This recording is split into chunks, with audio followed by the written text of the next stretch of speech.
COVID-19 vaccine service among high-priority risk groups and to strengthen the country's health system.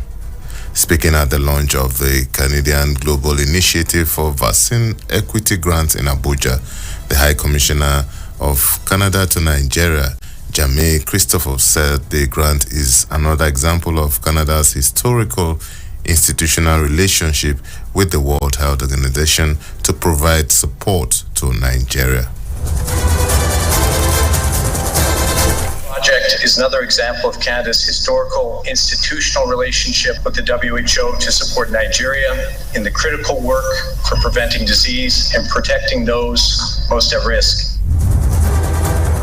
Speaking at the event, the Executive Director of the National Primary Healthcare Development Agency, Faisal Shaibu, said over 75% of the targeted population has been reached with at least one dose of the COVID-19 vaccine since the implementation commenced. The COVID-19 vaccination program was launched in Nigeria on March 5th, 2021. And thanks to the support of the federal government, state government, and all our partners, we have reached over 75% of the target population of individuals aged 18 and above with at least one dose of the COVID-19 vaccine. In his remarks, WHO's country representatives in Nigeria, Walter Molumbo, said the grants came at the right time to help improve coverage and undertake vaccines among priority populations.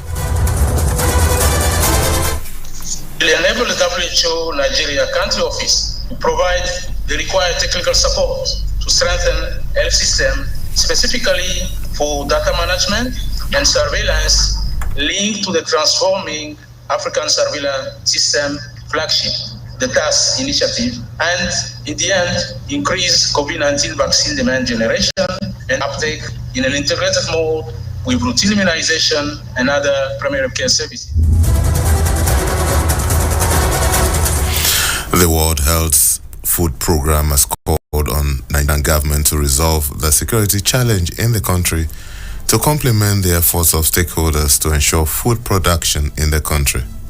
Country Director of the WFP, David Stevenson, said the declaration of national emergency on food production should be backed by a deliberate effort at tackling insecurity in the country to make a meaningful impact.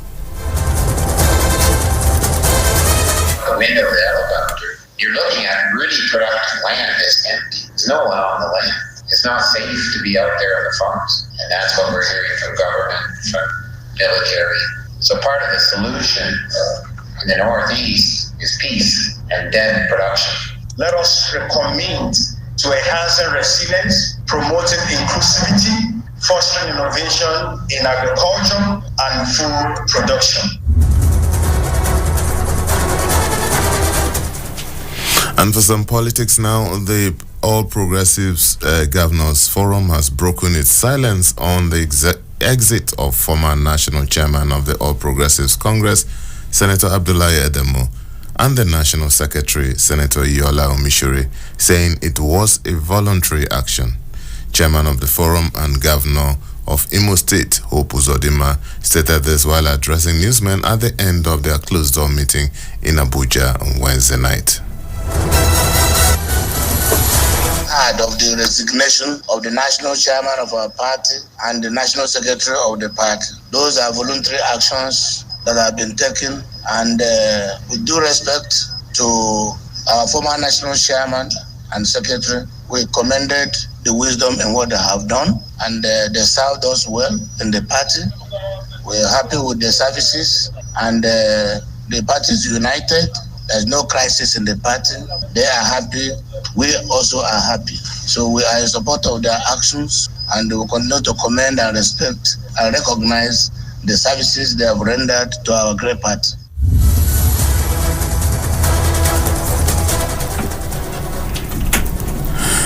Maisoma Ejikeme, the candidate at the heart of a unified tertiary matriculation examination result forgery debacle, has written to the Joint Admissions and Matriculation Board asking for leniency.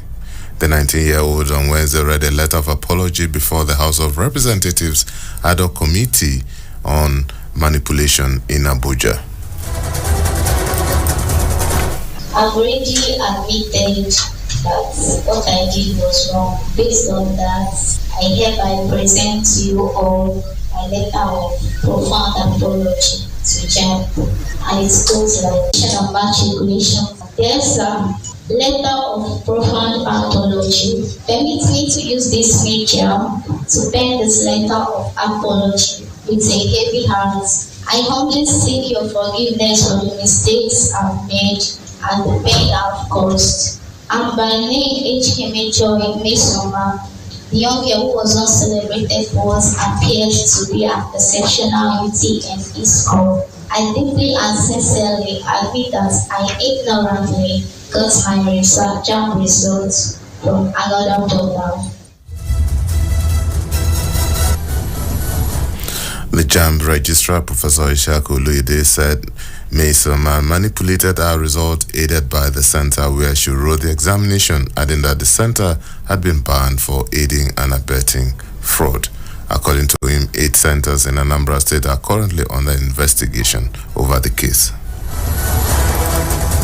It was when this matter came up that during investigation, because we had to set up a high-level security committee to know where this person got it from. We had to send somebody to Oshogo to get the girl whose result was used.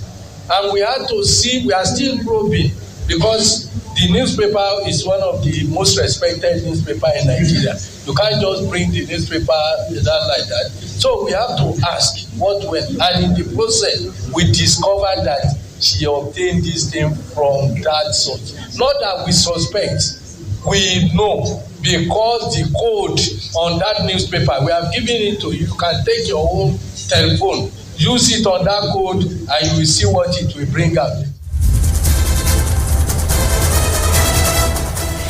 The presidential candidate of Labour Party, Peter Obi, on Wednesday visited and commiserated with the Plateau State government and the people of Mango local government area of the state over the recent attacks and killings of people there. Before proceeding to see the displaced persons, Mr. Obi visited the state governor, Caleb Mutfwang, at the government house in Jos, where he stated he was visiting to show support to the people and also commiserate with them over the killings.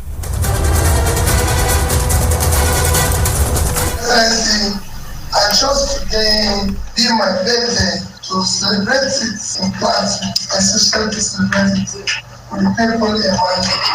But I decided to pass through the anti-control and to show you our own support. The state governor, in his response, appreciated Mr. Obi for the show of concern and wished him a happy birthday. But to lose at the last count in the last 2-3 months about 300 plus is a national disaster. And all we are asking is that this carnage must stop. And for some foreign stories now, 6 people were killed on Wednesday in clashes between Kenyan police and protesters, according to local media report. Tear gas was fired in the capital, Nairobi, and the coastal city of Mombasa at those protesting over the high cost of living. Several people were injured after being shot as police battled protesters. 1 person died and 48 were injured in an explosion which took place in the city of South African city of Johannesburg on Wednesday evening. Addressing the media on Thursday, the premier of the Gauteng province, which includes Johannesburg, said 12 casualties remained in hospital. And in sport, co-host New Zealand opened the 2023 FIFA Women's World Cup in stunning style against Norway as they won on the global stage for the first time. On a memorable night in Auckland, the football fans produced a huge upset after Hannah Wilson swept home Jacques' hands crossed in front of an ecstatic crowd of 42,000 at Eden Park, a record for a football match in New Zealand. And that's the Citizen FM News at noon. I am Lawrence Omoite.